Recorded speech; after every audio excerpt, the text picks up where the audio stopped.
Hello and welcome back to a new video, given a slightly different camera angle today. I'm trying something out, trying a new camera angle out, so if you do like it, let me know in the comments. Today we are going to be doing a guide video on how to play the standard Pokemon TCG. Right in front of you is, well, if it's a little bit zoomed in or a little bit zoomed out, is a standard 60 card Lugia V-Star single strike deck. This deck contains everything I need in order to play it, like the energies, the trainers, the item cards, stadiums, along with the Pokemon needed for this deck. If I'm a little bit funky on how I'm showing things, it's because the camera angle's a little bit weird. Just trying something else, trying to get a whole view of my playmat, which is well, I get a whole view of my playmat. You can see how I play, and I'm going to be talking over the rules as well. And just to note, if you've never seen these before, these are the Pokemon Play not promos but cards, these hollow foils, which I picked up the other day and I love them.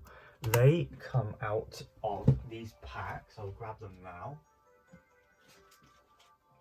I have multiple of these, but I'll show you the two. They come out of these prize packs. These are completely sealed, not open, not tampered with, and they are in my collection because I feel like they are very, very good.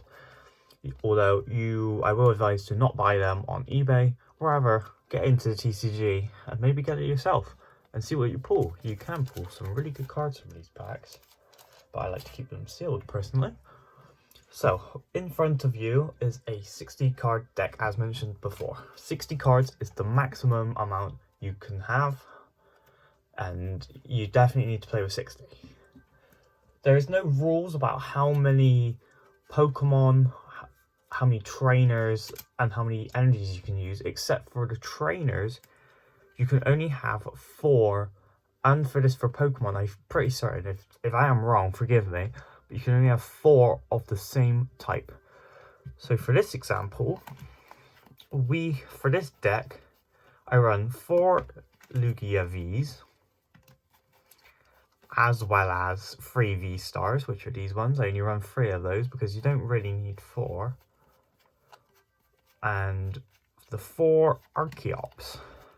Reason why you run 4, well, there's 3 there, but there's 4 in the deck. I've just obviously skipped it. Either that or it's somewhere else. Let's see if I can find there it is. You run 4.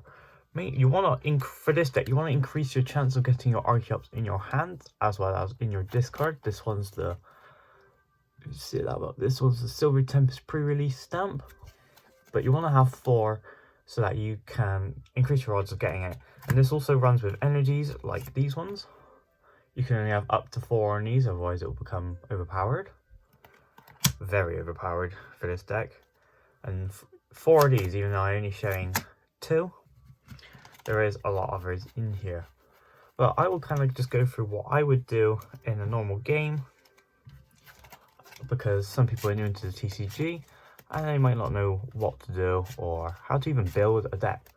I'd recommend going onto YouTube and searching up Paldea Evolved deck list, because Paldea Evolved is the next set, releases this Friday. And I think it's good to get ahead of the meta as well, because you can pick up cards like these.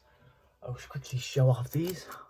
This is the Paldea Evolved cards. This is Reversal Energy. I'm so glad I picked up a few of these.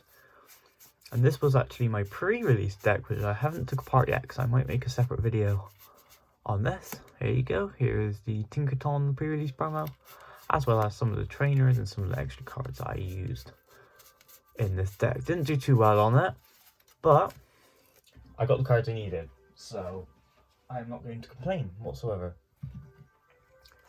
Okay, so you can have 60 cards.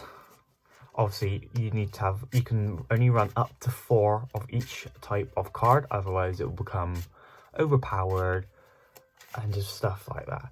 What I'd recommend is actually following someone else's deck list online. However, you don't like it, change whatever you think is right. Maybe you didn't get your nest balls quick enough, you didn't get your item cards or your supporters, or you didn't even get your Pokemon. So what I'm doing now is I'm just shuffling this up.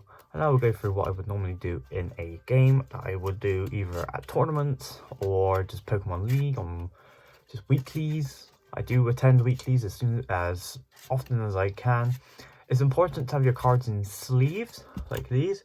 These are the Dragon Shield sleeves. I will quickly grab the box for you now. It's just behind me.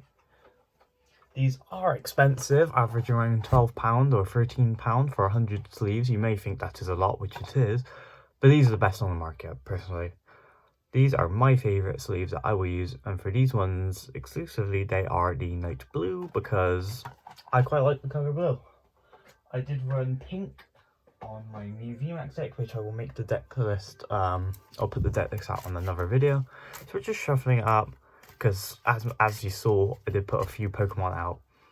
So once shuffled, you or your opponent will roll a coin or flip or roll a die or flip a coin, sorry, for either heads or tails, or who wants to go first or second. It's important for some decks to go first and some decks to go second based on how they build and how the player is as well. If you're a fast and aggressive player, you want to go first all the time. That is myself, but I'm not super aggressive. But for this deck, I certainly want to go first for Lugia.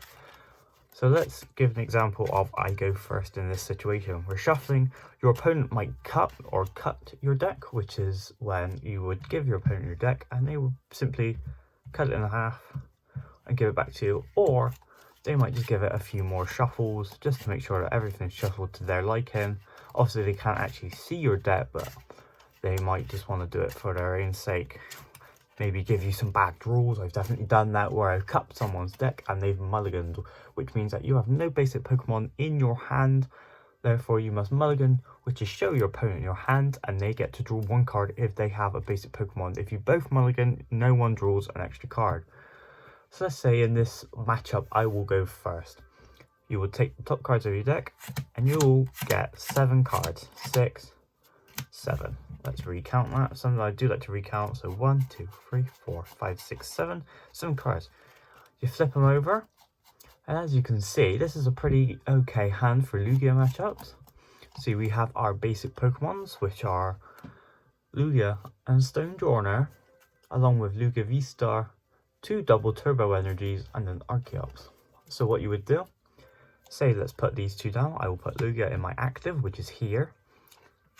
Put Stonjourner on my bench. You can have up to 5 Pokemon on your bench if there isn't a card in play that affects that, like Collapse Stadium or Avery, which can make you discard some cards. Next, what you do is, if you have a basic Pokemon, you take 6 cards off the top of your deck. So 1, 2, 3, 4, 5, 6. These are your prize cards. You do not flip these over, otherwise your opponent might get a bit mad about that, and you'll have to you'll probably be DQ'd. And you place them like this. Normally I place them a bit farther, but because of the camera angle, you won't be able to see it. So you and your opponent will probably do a handshake or a fist bump, and the game will start where you flip over. And say I'm going first, you get to draw a card. But it's important to note that you cannot play supporter cards on this turn. If this were me, I'd just double turbo and probably pass, wait till next turn, see what the next card is a Dunsparce. This is not a great hand since you don't have any items to discard the Archeops. You could get the turn 2 V-Star, but Lugia has an ability of Read the Wind, so discard 1, which will mainly be the Archeops, to draw 3 more cards. See that Tyranitar, Professor's Research, and an Ultra Ball. Thereon, you just carry on. For this deck, if it was me, I'd give it situation. I would probably Ultra Ball 2 cards I don't need, like the Dunsparce or Archeops.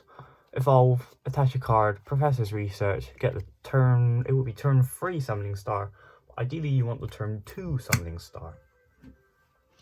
So that is very the basics. I did talk quite quick then, so you might have to have a look back. These are the prizes. Obviously, you take your prizes when you knock out a Pokemon. That's actually quite an important note.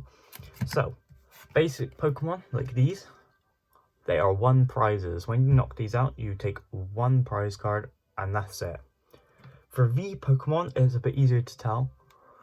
On the bottom, there's a rule box, a V rule, which says when your Pokemon V is knocked out, your opponent takes 2 prize cards. So it specifically tells you how many prize cards you can take.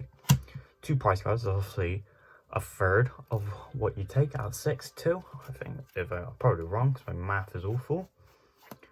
For V-Stars, it is 2 as well. But for VMAX Pokemon, which is Drowzon VMAX in this deck, for instance, you take 3 because it is a 330 HP Pokemon. It's very beefy, just a very, not overpowered, but hard to KO Pokemon. Radiant Pokemon, even though they have a raw box, are 1 prizes. Archeops is 1 prize. Yveltal is 1 prize. So anything V and up is 2 to 3 prizes. Whereas Pokemon below a V, like a Holo or Reverse Holo, are 1 prize. I hope that kind of clears up a little bit. I don't think I went over everything, but I think I went over a good few. So that's kind of what I just kind of gave you the experience of what I would do if I were to be playing in a match. If you would like to see more TCG videos, let me know in the comments below. Please hit the like, please subscribe, and I hope you all having a great rest of your day.